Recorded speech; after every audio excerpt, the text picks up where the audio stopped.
Hello. Hello, sir. How are you?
Sorry about that. I had a call come in right there at the last moment I needed to take. So, all right, here we go.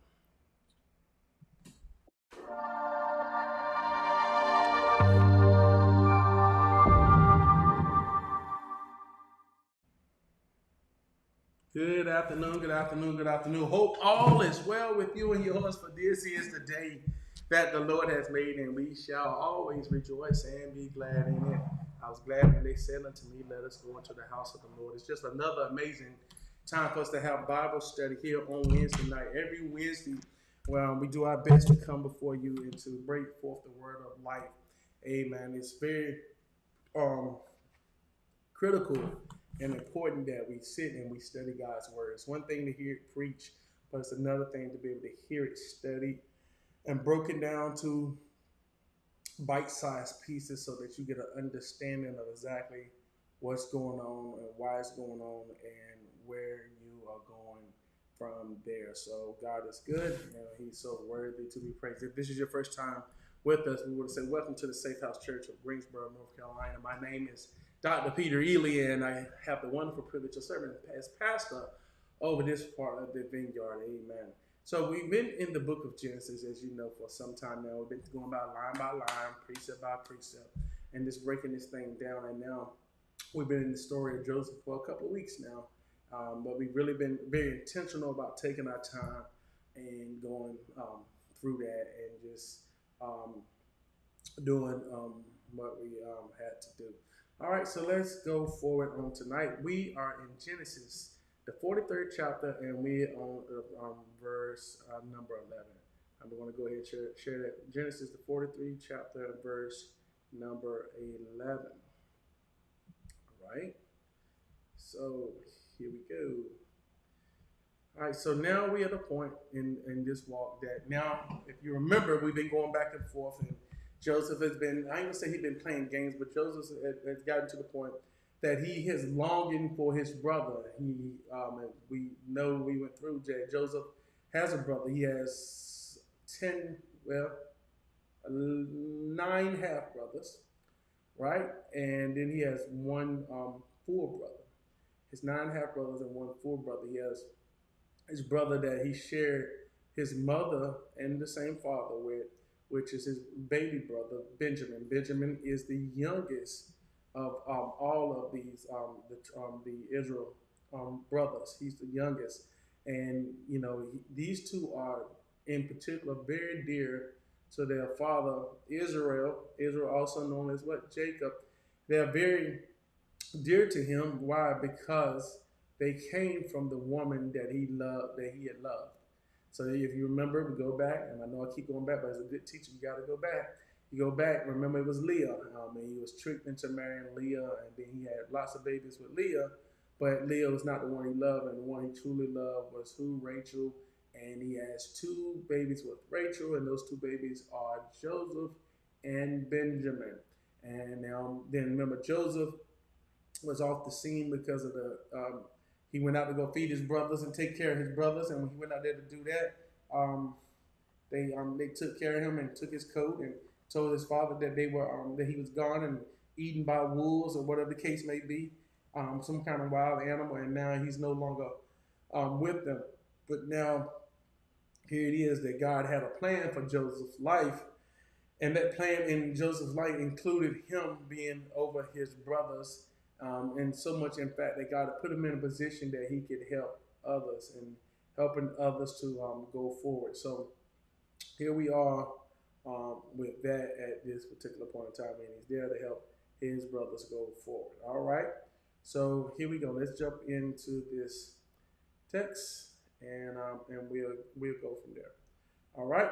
So Genesis, we're now in Genesis 43. So now remember, they went to Egypt, and let's back up and get a little bit more context. Remember, they went to Egypt to go get food. Their brother Joseph saw them, and they didn't even recognize Joseph. In fact, remember, Joseph was not that he was looking like an Egyptian, but he did take on some of the customs of the land. The Egyptians are a Oriental people, and since they are Oriental, they were, one of their things is that they was very big on cleanliness. That things had to be extremely clean, and being part of that was their look had to be clean. So one of the things, like you see, I wear a beard. You would not catch them with the beard. They might have one little goat teeth thing or something, but a beard was just not in their wheelhouse. So therefore, Joseph had shaved himself and shaved his head, and therefore he looked like the Egyptians. So they didn't even recognize him with a bald head, not to realize that that was their brother that was sitting there. And then he dealt with them. The Bible said he dealt with them how? Harshly. He dealt with them harshly. So he was not very, they said very nice to them, but he was doing that as part of, he had to keep up I ain't gonna say he had to keep up the scheme or something, but he, he couldn't have taken the light on them, because if he would have taken the light on them, then people might have started to ask and wonder why was he favoring them. So now he gets to the point, he goes in on them, and now after he's gone in on them, he told them that they can have this corn, and they would go back, and they were gonna have to go back and bring the little. They said there was one more brother with them, and he knew that, so he kind of asked the question as such that they gave them the answer that yes, I have another brother. So now he sends them back and said, look, y'all take this corn and bring back your other brother. And then when they get to a stopping point, once they get outside of Egypt, they stop and they notice and they look in their bags, and when they realize in their bag was all the money that they had given to pay for the corn was now stuffed in the mouth of their sacks. So the sacks that they had, they were carrying this corn in, they had the money was stuck back in there. So now they have all their money back in their sack, and now they're trying to figure out, okay, how do we have this money back in our sack and go from there. So now they have this money. I'm sorry, we have 43 and 16. And so now after they get this money in their sack, then what do? They go from there, and they're scared because they don't want to be accused of stealing the money. They don't want to be accused of that they didn't want to pay for their things. So they get to a point in time. They go back home and they get to a point in time. What happens is they run out of corn again. They run out of meal. So now they have to go back to Egypt. They have to go back to Egypt. Why? Because they're hungry and therefore they're asking for something. And so now they go back to Egypt. And as they go back to Egypt, what are they asking for? They're asking for more corn. But they also took double the money. So basically, they had enough money to pay for the new corn that they were going to ask for. And they also had enough money to pay for what they already had for in the beginning. So therefore, they didn't want to walk into a place or a situation that they would be accused of taking corn. And if they did, then they said they could pay for it. So then this is the place where we find them. But then Joseph told them, look, if you come back to me and you don't have your little brother with you, then no deal. I'm not going to sell you in the corn. So Joseph had all that kind of power. He had power over all these things. So he told them, look, I'm not going to sell you in the corn if you don't come back with your little brother. So they tell their dad this, but now they're at a point that they just about to starve to death. And it's like something has got to happen. Something's got to break. So now the father breaks down and gives the son, and it was Judah. We know Judah, that tribe of praise, right? Judah's the same Judah that the line of that Jesus Christ comes down. The same the same as David. This is that line. He stands up and said, Dad, if that boy don't come back with me, then you can kill my sons. So he's willing to give his own sons to ensure the safety of his brother Benjamin, by the way, who was his half brother. And he's there to, ensure that and say that you can kill my son. So essentially, then he would be killing his grandsons. Which, when you think about it, it's like, well, he was offering his grandsons. Would he kill his grandsons because he didn't bring that son back? That's kind of twisted. But again, the whole point was, I guess, in Judah's eyes, he was given the most, what he believed was the most valuable thing to him was his own sons. I mean, we talked about this, that the male heir means something in this culture, that having a male child, being able to give birth to a male child, a woman was deemed worthy if she could give birth to a male child. Why? Because this is how the inheritance was passed down. Because if you only had a woman, a girl, then she'll get it, and then it would become the property of somebody else once she got married. Okay, so this is why. So now it gets us to the point that now they're taking Benjamin with them to go see Joseph. Now it's about to get really interesting. So let's read. And when Joseph saw Benjamin with them, he said to the ruler of his house, bring those men home and slay and make ready, for these men shall dine with me at noon. So now Joseph, he sees them. They still don't know who he is. They still haven't realized who he is, and what power he has. And what he does is that he plans a meal for them. When he tells them to go slay, that means go cook, go kill the fatted calf, the whatever they wanted to eat, the goats or sheep or rams. This is what he's going to go do. They're going to go do this, and they're going to make ready. And he said that he's going to feed them. So now he's bringing them there with him, and he's going to feed them. So slay and make ready in Hebrew. Watch this, says kill a killing. That's what it means. In Hebrew, slay and make ready means kill a killing, implying preparations for a grand entertainment. So when it says that, this is what he was saying. They were saying he was the ruler of the house, meaning the ruler of the house was in the houses of wealthy Egyptians. One upper man served as the entrusted with the management of the house. So the ruler of the house. This is basically what we would say if like somebody said this is the manager. So today's terms, we would talk about this person in terms of a manager, the ruler of the house. All right. So then they would go and they would have the animals killed as they would be prepared, and then they would cook them and take the joints directly out of the hands of the flesher, and the Oriental taste is from habit and found of newly killed meat. So here's one of the things: they will only eat it fresh. So those animals were just there and was alive 10 minutes ago, and now they're no longer alive. They kill them right there on the spot. Now, when you think about it, that makes a lot of sense. Why does that make sense? Well, today you and I, we eat the same stuff, the same meat and turkeys and chickens and hamburger, whatever the case may be. But what we have these things now, modern day things that we've learned to refrigerate things. And when we refrigerate things, what do? We keep them in so that they are preserved, right? They did not have that luxury. So therefore, what the animals would allow them until they got ready to eat them. So you would literally be walking around with your food. All right. So this is why these cattle and rams and bullocks and all this stuff was important. Number one, you had to water them and you had to feed them. And then when it came time to eat them, then they would slay them. Right? So they ate fresh stuff like this all the time. So then it goes on, it says, then they had of course they had this inexhaustible supply of vegetables, which was provided as part of the repast, to which strangers were invited. And the pride of the Egyptian people, considering rather in the quantity and the variety that in the choice of delicacy of their dishes at the table. So of course the hour, the midday would be noon. Okay, so it's going to keep going.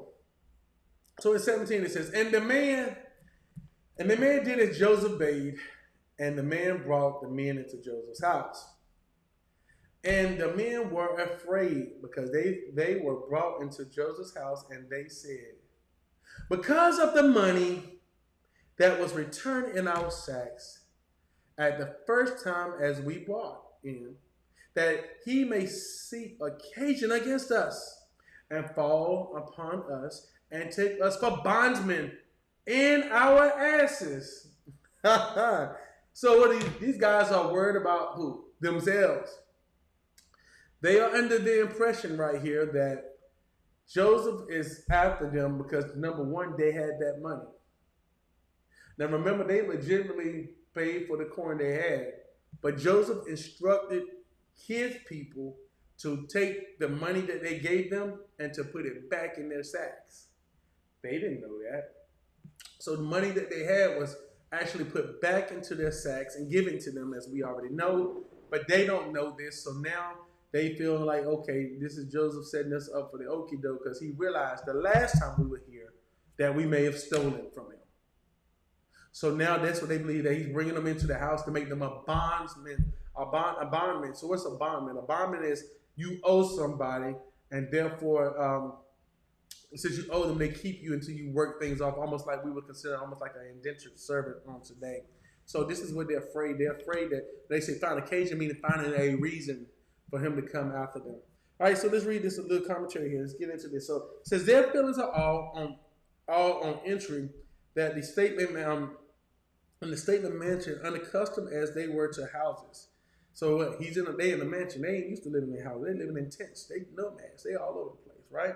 Their anxiety at the reasons that they're being taken there, the solitude about the restored money, their honest simplicity in communicating their distress to the steward as he assures having received their money in full weight, the offering of their fruit present, which would also unusually be done with some parade, and the oriental solutions that pass between the host and them, all of them described in a graphic and an animated manner. So they were talking about all these things that happen in between there. So let's go on. What happens here? All right, so we go on down, 43, and it says, and they came near to the steward of Joseph's house, and they communed with him at the door of his house, and said, oh, sir, we came indeed down at the first time to buy food. And it came to pass when we came into the inn that we opened our sacks, and behold, every man's money was in the mouth of his sack, our money in full weight, and we have bought it again in our hands. So what did they do? Look, man, we won't try to steal from you. We came, we paid for the stuff full price. I promise you we did. And then when we was going, they somehow what I paid ended back up in my sack. So this is what I do. I brought that money back to you. I don't want any smoke with you, Joseph. So I brought that money back to you, and here it is in our hand. That's basically what they're saying here, right?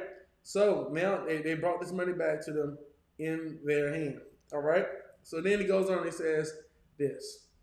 And other money had we brought down in our hands to buy food. We cannot tell who put our money in our sacks.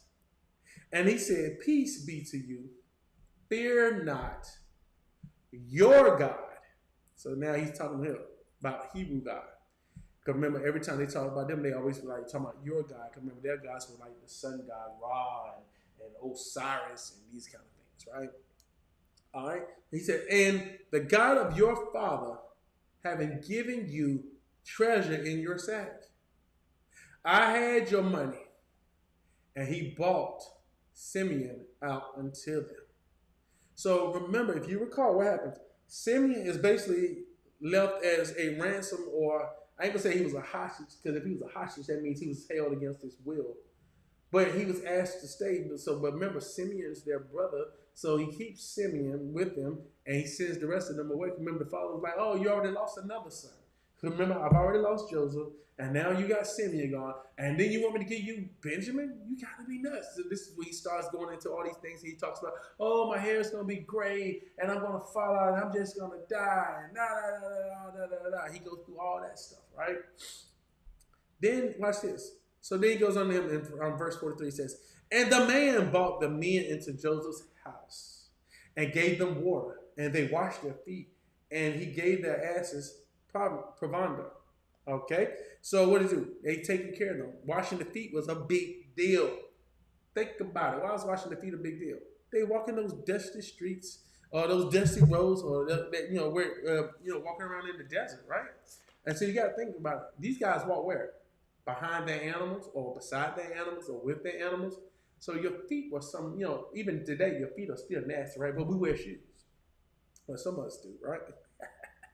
But the animals, so it was nothing to get what we call dung. I guess that would be the word we want to use tonight. On your feet and this kind of thing. So washing your feet was a big deal. So you would wash your feet before you go into the house. You would take your sandals off.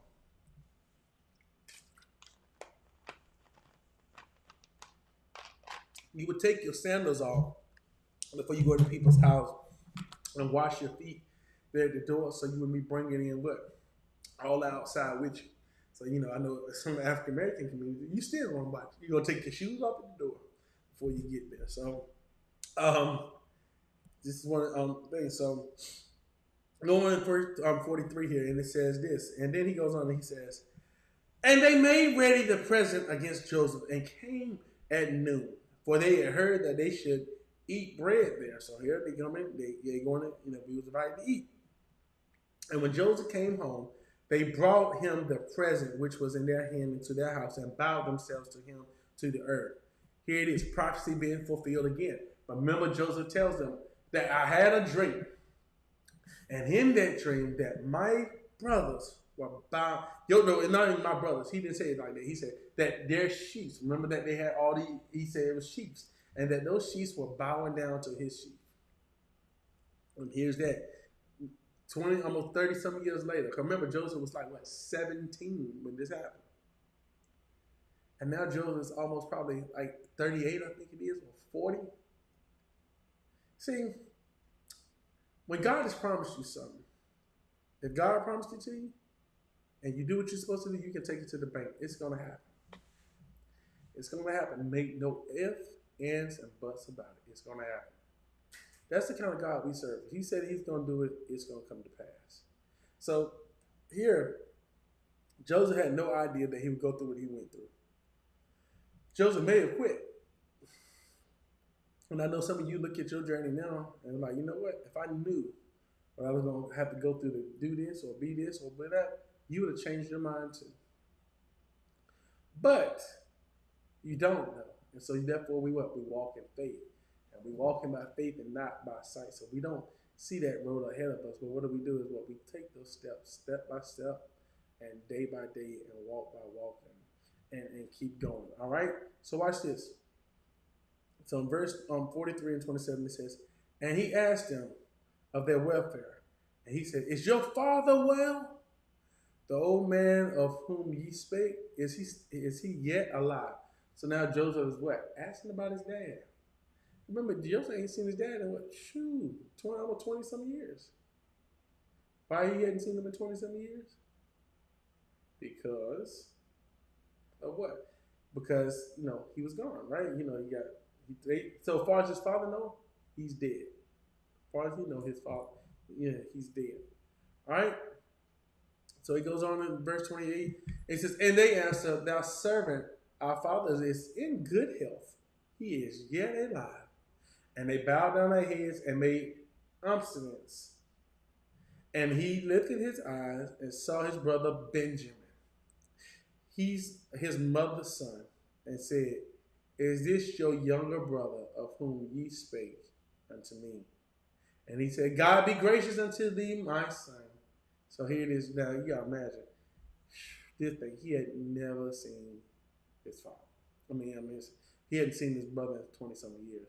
So I can only imagine the emotion that may have been running through Joseph, because all Joseph wanted to do was be with his family. All Joseph wanted to do, he just wanted to be accepted. Joseph just wanted to be one of the boys. Joseph didn't want to understand that. It was just, his mouth got him in trouble a little bit. His ambition got him in trouble a little bit. He was just telling him what he dreamed.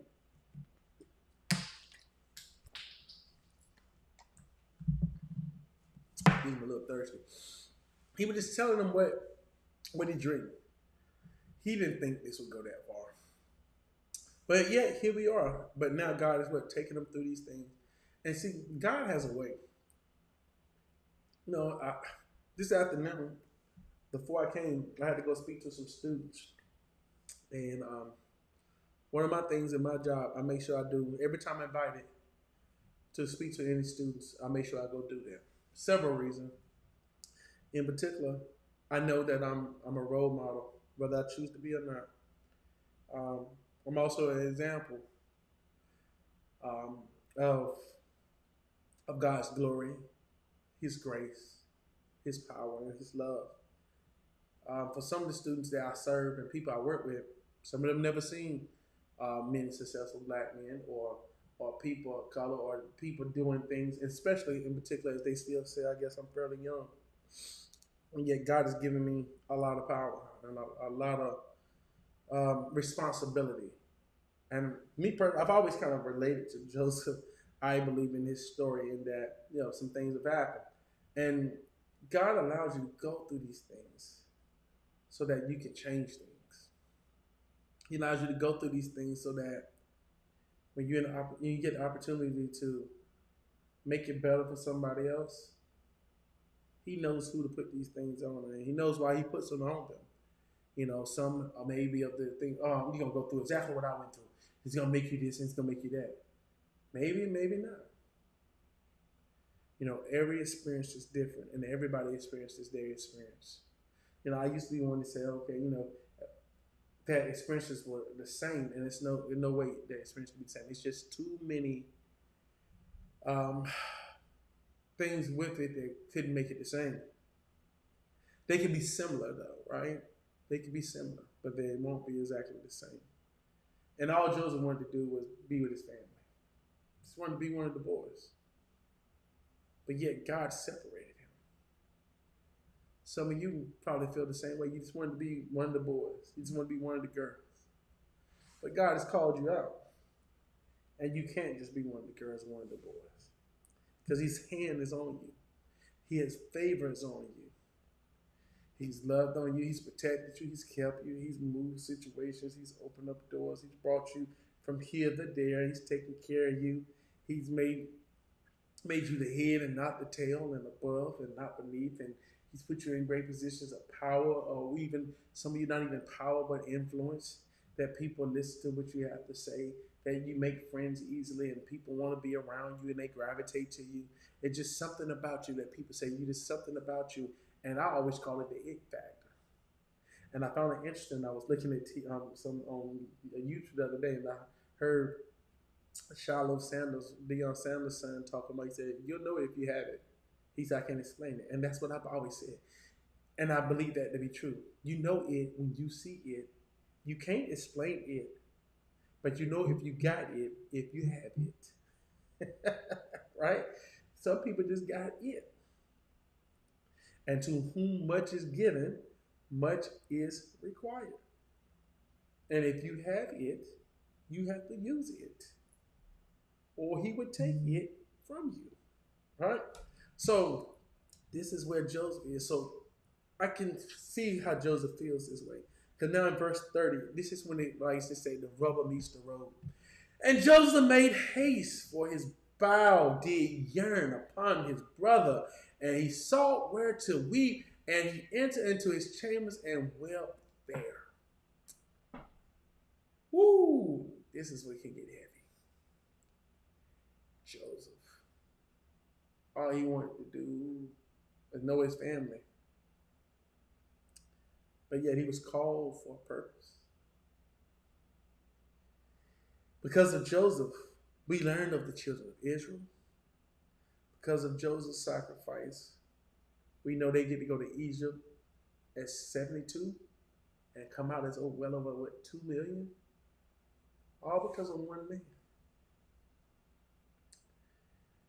How much are you willing to sacrifice? To be honest, sometimes when God chooses you, he just chooses you. And he made you able to do it. And those of us who are chosen for those calls, yes, you can't abandon that call. You have to go through it. And you have to do it. And the road can be heavy. This morning, my wife had told me, she said, you got to see this Kirk Franklin documentary that he has out. And I know he's using it probably as helping him to sell some album, promote his album. His new album is coming out. And I'm probably going to help him here for a moment. And I remember she was telling me, no, you got to see it. And I had a little time this morning after we got out the prayer and I saw it. And it helps me. I can't help but think about what Joseph has done and how these things kind of relate. Like when you have people whose families have been broken. I mean, because let's make no mistake about it. Joseph's family is broken. His family is really messed up.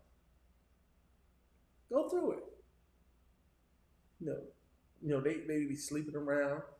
His dad was a liar. I mean, we call him a trickster, but he was a liar. He got two stepmoms. No, 4, right? Because you got Rachel, his mom. Then they got Leah. Each one of them had a maid. And his daddy had babies by all of them. Jacked up from the floor up. Right? Look at this. He tricked the dad tricked his brother, took his birthright, sold his brother a bowl of soup.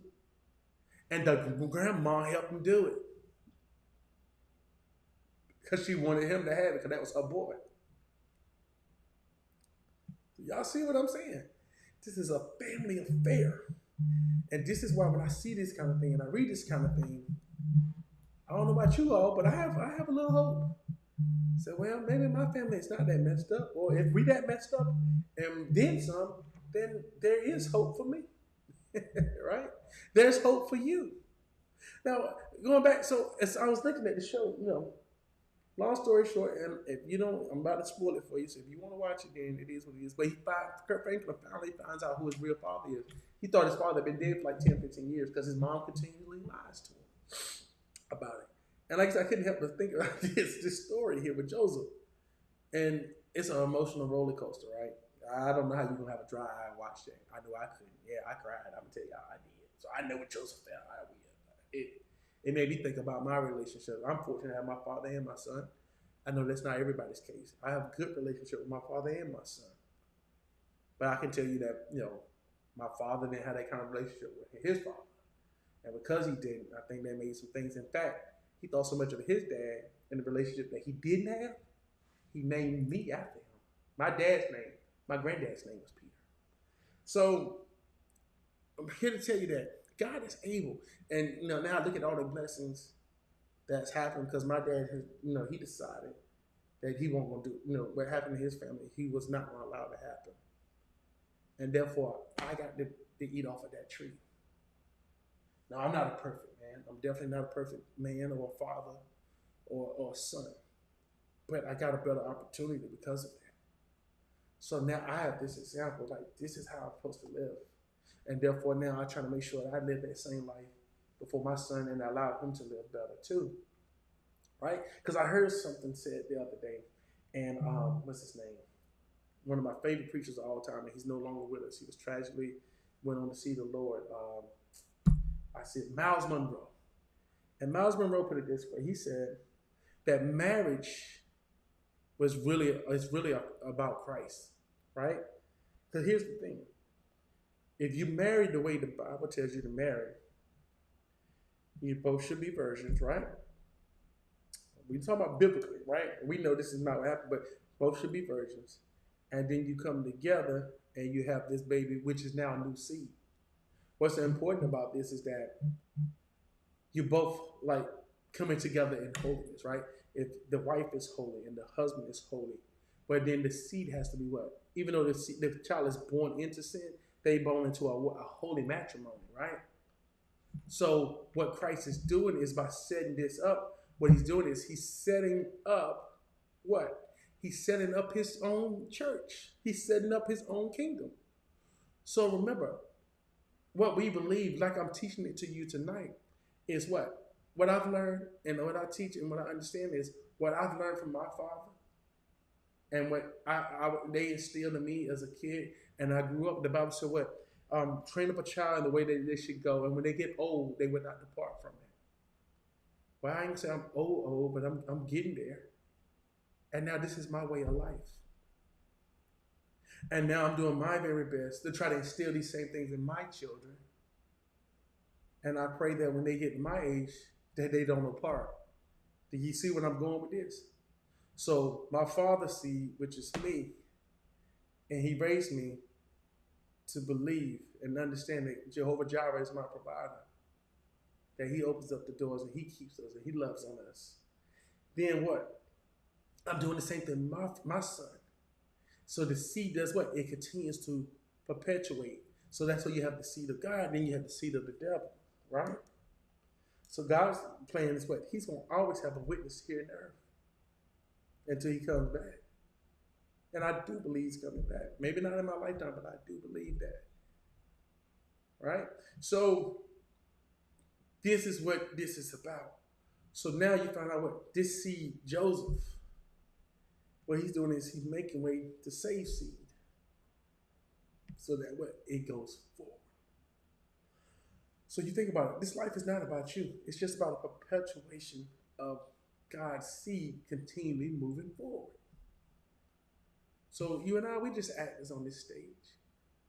And so I think about it, and like I said, going back to that Kirk Franklin story, is that as all these things he's gone through, I can only imagine the heartbreak and the hurt that he deals with. But out of all this stuff comes probably some of the most amazing gospel music we've ever heard, right? And you see it time and time again in our society that some of the most talented people that you and I know are also some of the most insecure people we know, if you really got to know them. They're some of them are the most lonely people that you ever going to get to know. Some of the richest people in the world are some of the most unhappy people you want to know. And it's amazing that God builds this out of conflict. So yes, you're conflicted. Yes, you're dealing with stuff. Yeah, you're going through things, but I'm telling you, in all of that mess comes something great. Because it takes all that mess and say, God, I cannot handle this. Because I believe if Kirk Franklin was not saved and a believer, I think he maybe off himself or something. It's a lot to deal with. You'll see. People have dealt with less and did it. And so I think about it, and I know you think about it. Some of you got some stuff y'all been through, things that have happened to you, things that have happened to your children or family members, and you've thought about some of that kind of stuff too. Think about Joseph here. So he just couldn't hold it all in. And what did he do? He goes to the back room and he weeps because he don't want to do it in front of him. You know, I think about how many of you go to that back room in your home, or you go to that place and you go weep. We all have that. We all have that time. Because life is tough. I don't know how people do it without God. I don't know. I know if I didn't have God, woo. Because we all have those moments. None of us are immune to that. We all got them. We all have those times we look to the heavens and say, Lord, why me? And we ask those questions. But now all this is rushing in, and Joseph is seeing this all at one time. And now it's starting to be overwhelming. So let's go to verse 31. He says, and he washed his face. So he didn't want them to see him crying. And he went out and he refrained himself. He got himself together. And he set on bread. And they set on him before himself, and for them by themselves, and for the Egyptians, which did eat with him by themselves, because the Egyptians might not eat bread with the Hebrews, for this is an abomination unto the Egyptians. Remember, the Egyptians, this is a hierarchy. They don't eat with the help. But watch this. Joseph himself is the help. Ooh, y'all see the kind of God that we serve. When the help is running the house. When the help is running the house. So here, Joseph being the help is running the house, and they don't even know it. So here they are. They off in their corners because we don't eat with them Egyptians. Right? So it goes on, it says, for that is an abomination. So they did not eat with them. Let's talk about this. Egyptians might not eat bread with the Hebrews, for this is an abomination. The prejudice probably arose from the detestation in which, from the oppression of shepherd kings, the nation held all of that occupation. So all the kings came from where? The Egyptian side. All the shepherds came from the Hebrew side. So they're the peasants who's eating with the common people. So they separate themselves. Much like today. Then he goes on, he says this. He said, and they sat before him, the firstborn, according to his birthright. I told you that birthright is a big thing. And the youngest, according to his youth. And the men marveled at one another. All right. And he took and sent messages unto them from before him. But Benjamin's mess was 5 times so much as of theirs. And they drank and they were merry with him. So what is the message? Food. So they gave what? That Benjamin was to get all the extra food. All right. So they were paying, and gave them food. Let's go to this next chapter here a little bit. And then, real quick. All right. So then as commanded, the stewards of his house saying, fill the men's sack with food as much as they can carry, and put every man's money in his sack. So what are they doing? They're doing that same thing again. They're putting that money back in the sack. Okay? Now remember, Joseph still ain't said nothing here. And put my cup. Now watch this. And this is Joseph talking. Told him, number 1, put the money in the sack. And this is what I want you to do. Now see this, even though Joseph is God's man here, and he clearly is, that line of trickiness, that line of deceitfulness, still even runs in him. Stuff is generational. That's what I'm trying to get you to see. It's generational, right? So Joseph is even sticking with that. Okay? So what does Joseph do? Joseph chooses to do something, and we're going to talk about it. He says, and put my cup, the silver cup, the expensive cup, the cup that they know they shouldn't have had their hands on, in the sack mouth of the youngest. Who? The youngest. Who's the youngest? Benjamin. Who's the one the father said, I'm just going to die if you don't bring him back? Benjamin. Who's the one that Judah stood up and said, Dad, I got you, Dad. And if I don't bring him back, you can kill my sons. Yep, that one. Look at all this is about to transpire. And watch this. And his corn money. Not only just give him a cup, but put the money back too.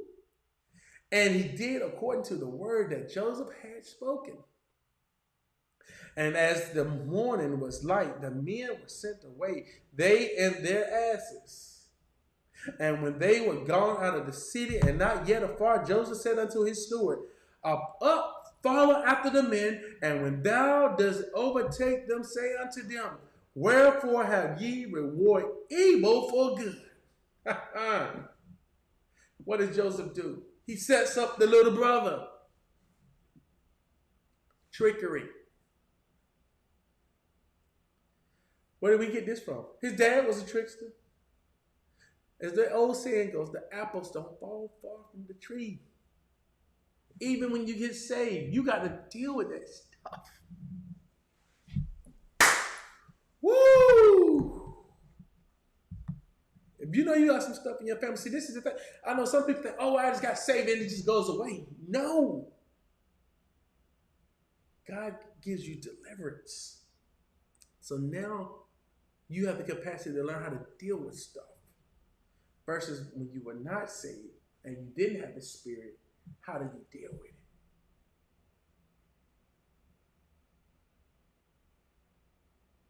You know, people in your family slept around. You don't think that's in you? You don't think that thing is in you somewhere? But how do you deal with it? Because the Bible tells us that we always warn against this flesh.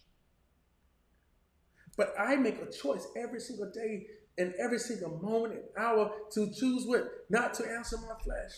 Sometimes you give in, sometimes you don't. But it's a constant battle. And that fight is not over until what? You're looking at the ceiling of the church. Until we're there to go. So we always warn. And this is why he gives us the comforter of the Holy Ghost. This is why it's so important to have the Holy Ghost. Because I'm telling you, you're not going to win this battle by yourself. In fact, the Bible tells us that he's already won the battle. The battle's already been won. And we are to walk in the confidence to know that even when I mess up, I can get right back on track. Why? Because he's won the battle. Even when I've fallen, I can get right back up. Why? Because he's already won the battle. Even when I find myself slipping, I can get right back up and keep going. Why? Because he's already won the battle. Right? So, here, this thing is falling not far off. But he uses this as a method to what? All of this because he wants to see his dad. He wants his whole family together. See, the Bible is big on family. Church is made of families. The family is modeled. The church is modeled after the family. This is why my first call is to my family. As much as I love you all, as much as I enjoy teaching, and I enjoy, church and pastoring and all that. Sometimes, it's rough at times.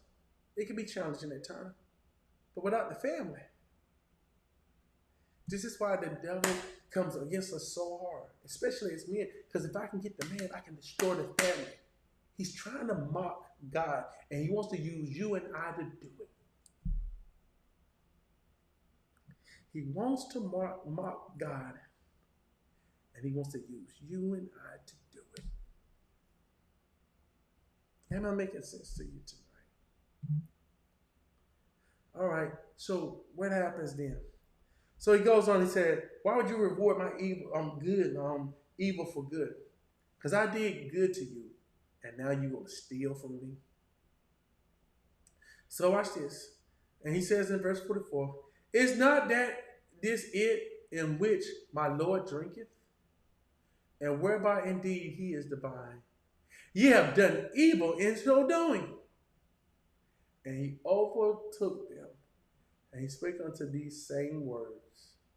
And they said unto him, wherefore saith my Lord these words? God forbid that thou servant shall do according to this thing.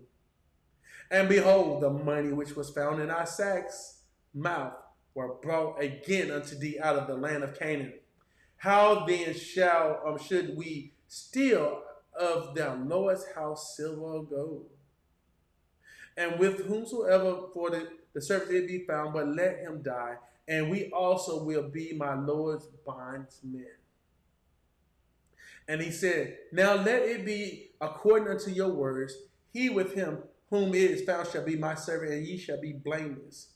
Now watch this. Here's the master setup. They had this conversation, and he's telling them, this is, old English, right? How it's written. So he's telling them basically, hey, man, we ain't got your stuff. Man, I'm telling you, I bet you we ain't got your stuff. In fact, when you search us, you know what I'm saying? If you find it on us, whoever you find it on, that's your guy, and you can take them with you, and it can be that boxer. Because I'm 100% sure, because we don't roll like that. That's what he said. And the Egyptians are just looking at him like, oh, really? Because we got evidence to say something different. So they're so confident in each other that they didn't steal anything, that they didn't do anything, they didn't find themselves in anything, that they're good, they're cool. Okay? And in fact, he said, if you find something, that's the person you can keep. Well, which one do y'all think they found? Ask yourself questions of the text. Who do you think they found on?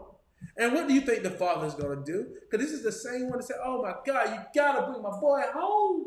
And Judah said, yep, if I don't, Daddy, kill my two boys.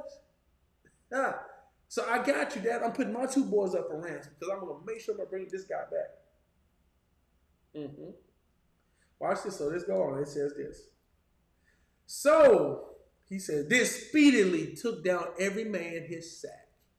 They took it down fast to the ground and opened every man his sack. And he searched and began at the oldest, and left at the youngest. And the cup was found in Benjamin's sack. Now watch this. Then they rent their clothes. That means they were ripping their clothes and led every man his ass and returned to the city. So they turned their donkeys around and they went back to the city. And Judah, his brethren, came to Joseph's house for he was yet there, and they fell before him on the ground. Oh, Joseph messing with them good right now. And Joseph said unto him, what deed is this that ye have done? What ye not that should a man as I certainly divine? And Judah said, what shall we say unto you, my Lord? What shall we speak? Or how shall we clear ourselves? How we clear ourselves of innocence? Because we didn't do this. But God having found out the iniquity of the servant, behold, we are my Lord's servant, but both we and he also with him the cup is found. So we're your servants, including the one that y'all found the cup with. And he said, God forbid that I should do so. But the man in whose hand the cup is found, he shall be my servant. And as you get you up in peace unto your father. So what is he saying? I don't want the rest of y'all claims. You go home. The one who had my cup, that's the one I'm keeping here. That's the one I'm going to deal with. That's the one I want. This is what he's saying to them, right? So the rest of them are going on. And he's sending them back home. Now watch this. Then Judah came near unto him and said, O my Lord, let thy servant, I pray thee, speak a word in my ears, and let not thy anger burn against thy servant, for thou art even as Pharaoh. So here he's trying to play him like, yeah, you the king, you just like Pharaoh, and you know what, just come get me, because Joseph ain't ready for that. Judah ain't ready for that smoke. Why? He'd already put his two sons up for ransom. But Dad, I promise you that this boy's going to come back. So what Judah said, take me as a sacrifice, because if I stay, my sons live. Oh, did y'all catch that? If I stay, then my sons live. So therefore, I and the Father are going to offer myself as a sacrifice so that my sons will live. And you see this theme. Woo! God, this is getting good. And I got to stop. But you see this theme throughout the whole Bible. The sacrifice to save something else. Oh, I want to preach. It's the sacrifice to save something else. And we see this thing throughout, that we sacrifice the lamb and we sacrifice the animals. Why? To save us, because the sin has to be transferred to somebody. So he's saying if the sin is going to be transferred, let it be transferred to me. And out of all the people who's asked to be transferred is Judah. Judah is what? Their line of praise. So if I give I want to preach it, a sacrifice of praise, it spares something else. Hallelujah. Woo, y'all. I know. Maybe it's just on. I'm knowing when it's good too, because they think it's fire in the belly. That he sacrifices this. So Judah's offered himself to save his sons, because he's already told his dad, if I come back with Benjamin, you can kill my boys. Remember that? So he goes on and said, my Lord asked his servant, saying, have you a father or a brother? And he said unto my Lord, we have a father, an old man, and a child of his old age, a little one, and his brother is dead, Joseph. And he alone is left of his mother. Remember, Rachel, she only had two, Benjamin and Joseph. They already think Joseph's dead, so now it's only Ben, and now Ben is up here, and he's about to be gone too. And look, left of his mother, and his father loveth him. I'm trying to find a place to stop, y'all. It's just not going to happen. Let me just stop right here. We stopped in verse 20. Oh, man, this is heavy, y'all. I'm enjoying this way too much. Y'all got something out of this. This is just good stuff. And I'm looking for my thing to switch back in the camera. Woo, boy. As they say, it's not work when you're enjoying it, right? And it's not. I enjoy the word of God and these stories and how they just come all together. Because, again, if you understand Genesis, you understand about 95% of the gospel and what's going on in the Bible and why we see the things we see. So if you don't leave nothing else tonight, I want you to leave with this. That the sacrifice is always for the next generation. Because it's about the seed. Remember, he tells them, he said what? That the seed of a man was going to bruise his head. The head of that serpent. Remember that in the garden? Early on in Genesis? That it would be the seed of a woman that was going to bruise the head of that serpent. And even to this day, but you and I, it's that seed. You born of a woman, whether you're male or female, you're still born of a woman, and you are that seed. And we continually bruising that head, whipping that head. If you'll follow, if you'll trust me. Never said it would be easy. I'm going to tell you right now, it's downright hard sometimes. But he said he'll never leave us. He wouldn't forsake us. But I've never seen the righteous forsaken, nor their seed begging for bread. God bless you all on tonight. I hope that you all got a lot out of this Bible study on tonight. I want to give you an opportunity to bring your tithe and offering into the storehouse. Here at the Safe House Church, and this thing, come on, all right. Here at the Safe House Church, we do our tithe and offering by way of the Zelle. You can do offering at safehousechurchgso.com. You can do offering at safehousechurchgso.com. Or you can do Cash App at $SafeHouseChurch GSO. Again, that's $SafeHouseChurch GSO. Or you can do PayPal. It'd be like paypal.me/ministry8. Again, it's paypal.me/ministry8. All right. So God bless you all. I love you all. This has just been such a wonderful time. I've enjoyed this so much. God bless you all. I love you all. If the Lord's will, we'll be in prayer on tomorrow morning. Remember, at 6 a.m., we'll be there in prayer on tomorrow. So we look forward to praying with you in the morning and go forward. And then we have our service here online on Sunday. God bless you all. I love you all. It's been amazing on tonight. And thank you for indulging me.